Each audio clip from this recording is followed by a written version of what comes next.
Hi, this is Reagan, and today I'm going to be talking about my biggest mistakes while studying abroad. So I made this list together because some things you probably have heard before from other people, and I just want to put a list out there to kind of warn you guys so you can avoid what I did wrong.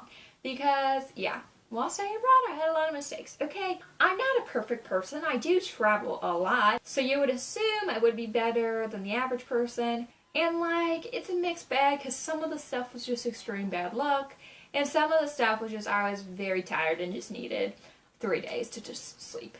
So, let's get into this video. The first mistake I made while traveling abroad was I got my phone stolen. And you might be like, oh my god, Reagan, you're such an idiot. How can you get your phone stolen when you travel around, you know all the things to avoid? Well, I'll tell you this. Here's the thing. So, the first time I got my phone stolen, I got my phone stolen twice, by the way.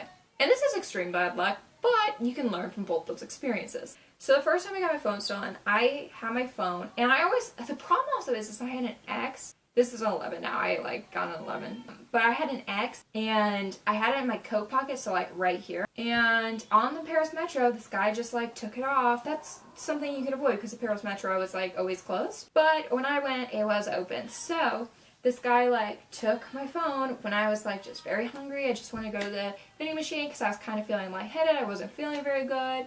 And then boom, my phone got stolen. So avoid that. Do not ever put your phone in a place that is always hold on to it if it's in your coat pocket. Always have it in your purse or a crossbody or whatever, or you can put it in your front pocket. I have high-waisted jeans, so sometimes they're kind of annoying, but it's safer than sorry, So do that. The other thing is the other time I got my phone stolen, I was actually on campus. So I go to St. Louis University, Madrid, when I study abroad. So the thing is that I was chilling on campus. It was the week of finals. And everyone can relate to this. During finals, you're just not really all there. You're kind of tired. I was falling asleep in my class because I stayed up really late studying. And so I was like, oh, I only have 15 minutes in between my classes in the same classroom. I'm going to book it to the cafeteria. I'm going to get a coffee. And I'm going to go back. Boom. I got my coffee in the cafeteria. Walked out immediately out there. And there's a bunch of smokers, whatever. So I always weave through the smokers. I was walking super fast, right? Because I walk really fast. I have really long legs. Boom. Going. But apparently, I wasn't walking fast enough for the person that stole my phone. And you might be like, Reagan, it's the coat pocket again. And yeah, it was the coat pocket again. But here's the thing. I didn't really... just putting it in your phone pocket was annoying. But I learned never to make that mistake again because I didn't have my purse because I'm on campus. And it was the worst. I broke the record because no one ever has got their phone stolen on campus like that before. And of course, I had to do it because I just had a ton of bad luck. And I was just like, hey, I look like an easy target. And so that was extremely annoying. So, key here is always be aware. It can happen anywhere. And also, don't be stupid and leave your stuff unattended. I never did that. So, yeah, I avoided that at least, but keep eyes everywhere. I will say though, in France, Spain, and Italy, it's more of a problem, but in Germany, my friend actually left her whole purse on a train before, and it appeared and lost and found. So, even with her passport, money included, everything was all there. Sometimes it works out for you, but that girl's the luckiest person ever. It didn't really work out for me. I had a ton of bad luck. That's why I was begging to go back in December to America. So I was like, please, just let me leave. But now I'm like, damn, I should have stayed over there longer. The second biggest mistake that I made was not studying enough in the beginning of my study abroad. Okay, so the thing is that I obviously took hard classes when I was abroad. I'll talk to you about this later. But I'm an engineering student. I was, at that point, majoring in electrical engineering. And I hated my classes. Partly, that's why I switched to mechanical engineering, which I like a whole lot better. That was another problem I had.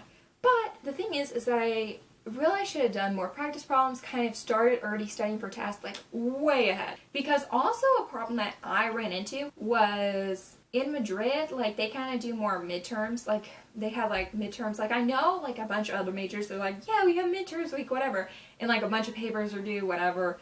But for engineering, it sucks when you have a bunch of tests in the same week. I mean, some other schools could do that, but my school, SLU's regular SLU campus, doesn't do that. My classes, I've had discrete math and Calc 2 on the same day, before, or I've had like manufacturing and like my differential equations class one day. So like they're not too bad, you know? So usually you can kind of get by. Not all your tests are all in the same week, you know? Except for finals. That's the only time. The problem I had was there was 2 midterm weeks. So all my tests were in like the same week twice.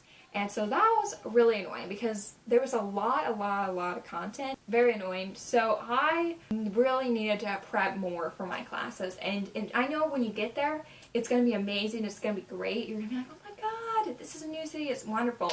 But also just be very aware of deadlines. Like I know other classes, like have your essays, start doing that instead of procrastinating, because things are constantly gonna pop up and you're gonna have less and less time to do them last minute, because you're gonna have trips, they're gonna push back deadlines, they're gonna do all this stuff for you. So just make sure you're ahead of the game, because that will be very helpful for you and make your experience less stressful. Okay, the third biggest mistake that I made is I actually did pay the Ryanair fee. And once again, it sounds like I'm an idiot.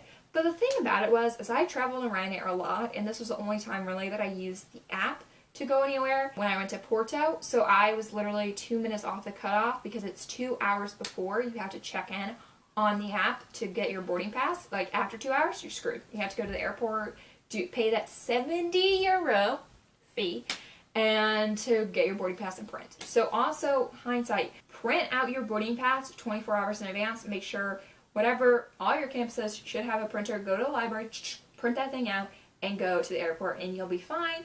But just make sure you don't order for a bunch of those cheap airlines, because they get you with the hidden fees. That's how they make some profits. So just be careful with that, okay?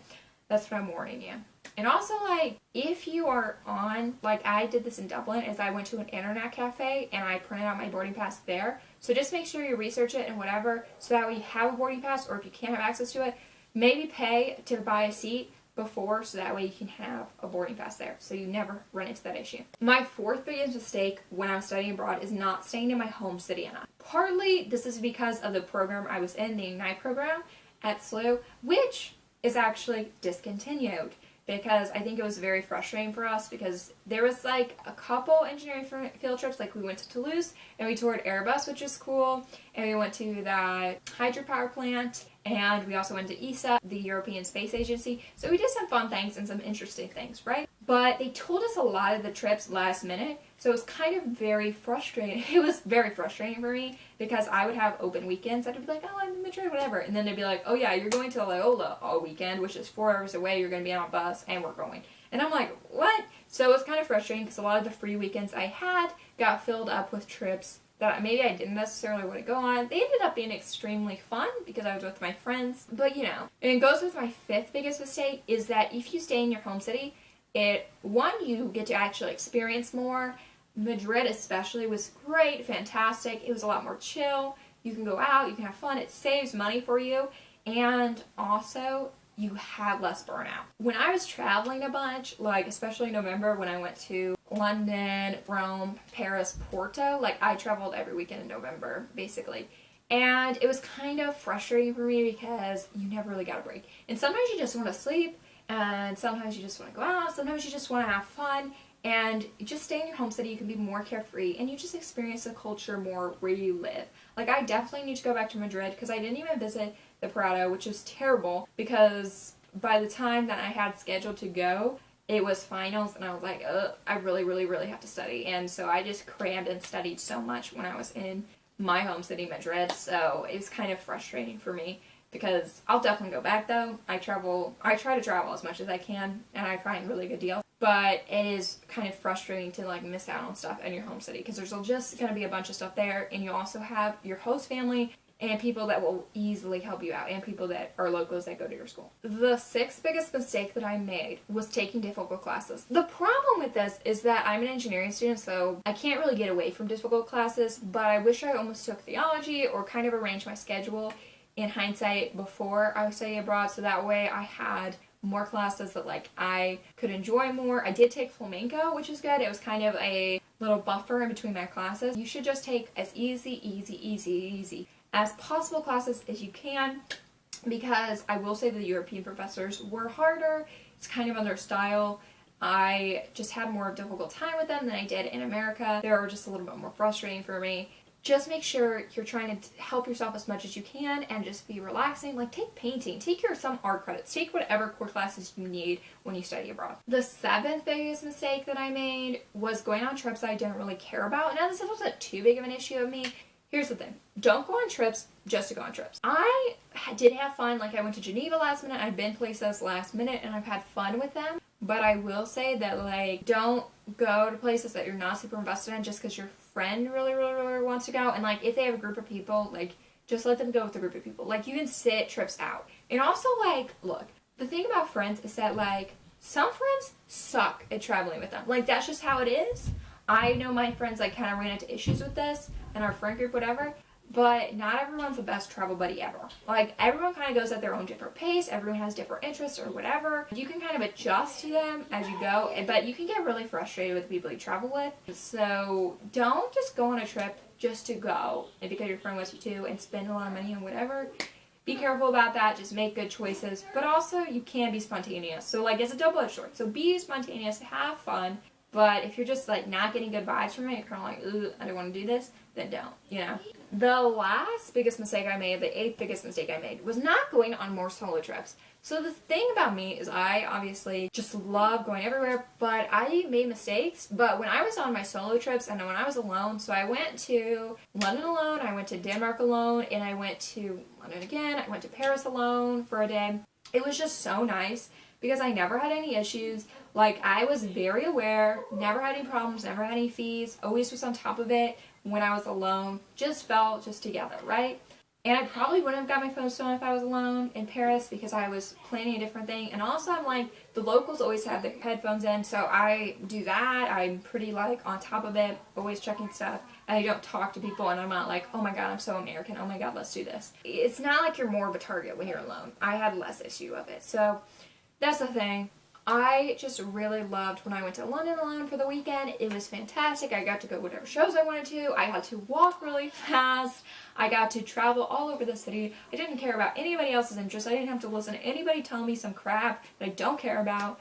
It was fantastic. So if you feel comfortable with that, definitely recommend going alone.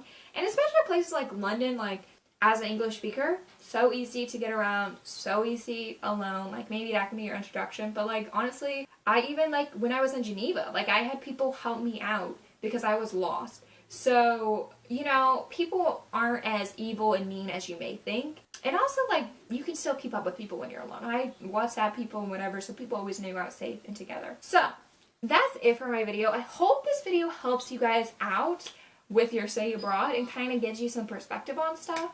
And yeah, and I hope you guys liked it. Please like it if you did, and also please subscribe if you just enjoy this content for me. I like sitting down, I like sitting and talking with you guys, I like vlogging, doing whatever.